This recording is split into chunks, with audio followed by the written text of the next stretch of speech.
I'm starting to become aware of a third element because I love the power of three. The third element of our characteristics. So, what I mean is, if you count ego as one set of characteristics within everyone, and grace as another set of characteristics within everyone, there's also chaos, which is the third aspect. The characteristic in everyone that we are trying to suppress and control through the cognitive practices and discipline of ego. Ego is about repetition, is about pattern, is about instilling habits. And we love pattern recognition. We love looking into the future, and we love looking back into the past. And that's all through our cognitive prowess, through the ego. We project ourselves as an individual, and so it allows us to inspect our environment and calculate risks, calculate trajectories, calculate someone else's next move, because you understand their ego and you understand what they respond to. And so it's all about predicting your opponent's next move. And that's all the realm of the ego, because we're so driven by achieving. You set a goal, you want to grab that target, you want to, intercept that prey.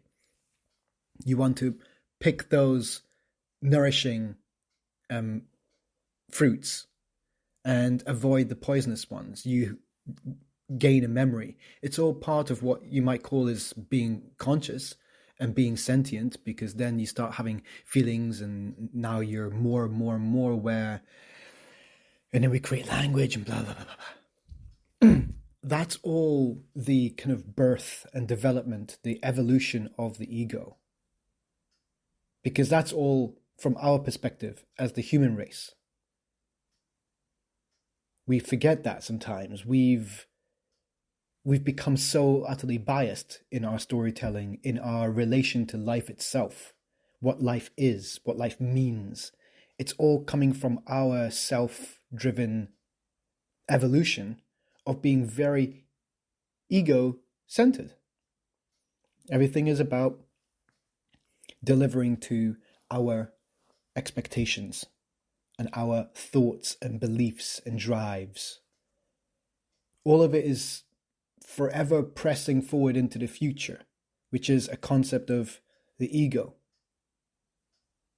We've become masters of manifesting and manipulating life through our ego and through our cognitive prowess. The world of grace, as I call it, is that spiritual side. And it's the attuning to the present moment, to now, to realizing, these concepts that we take for granted, conjured up by the ego, concepts of future, concepts of past, we understand them logically. And we also understand that if we have too much of an attachment with these concepts, which are never real, their life is always perpetually changing. That's the default nature of life. It's forever, ever changing. It fluctuates up and down, but it's never the same. So our struggles with trying to predict the future and learn from the past with memory, all this stuff like that, it's very difficult to maintain a high caliber of that. It's very stress-inducing and intensive for our minds and for our bodies to just stay in this cognizant and cognitive conscious experience of the ego. While we do generally have fleeting examples of what it feels like to resonate with the higher side, the higher frequency side, Grace's side, where that's the domain of enlightenment, and that's the domain of connecting on a much deeper level and resonating, harmonizing even with music and creativity and romance and emotion and love, compassion, empathy. All of these are also concepts and parts of our language. It's just some understand it, feel it, know it. They're just closer to the truth of it and the depth of it, whatever it may be, in the realm of grace. Some are there already and they've always been there, and some are oblivious to the depths. They are just understanding things on a linguistic surface level. Oh, that's a label to identify this set of characteristics, this thing. Okay, I'll store that information in my mind. And they'll never be able to connect with that thing that's more on this higher frequency. So if I want to dumb it down, then I would say ego is of the lower frequencies, and high or grace is in the higher frequencies. And that does relate to the frequency of my pulse.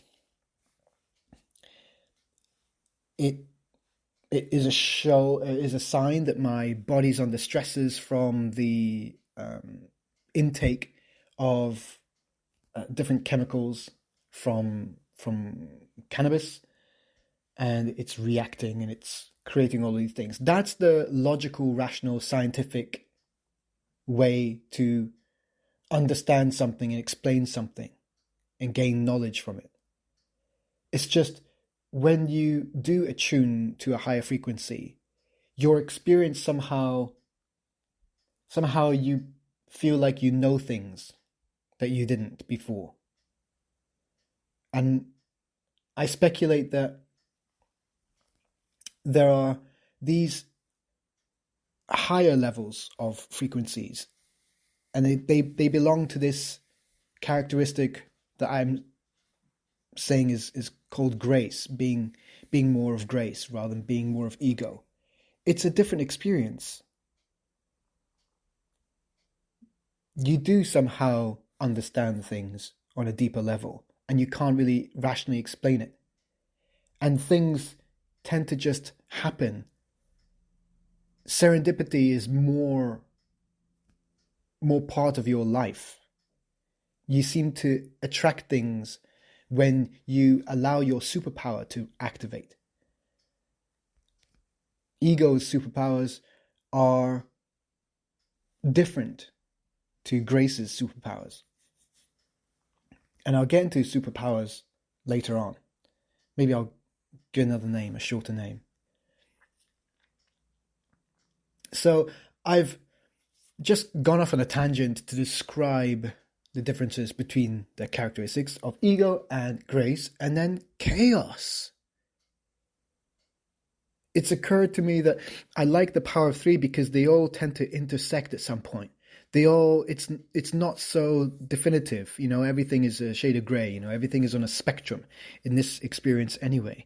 So if you imagine three circles, I'll visualize it later, in a chart on a 2D plane, and then you were to just grab those three circles and start bringing them together.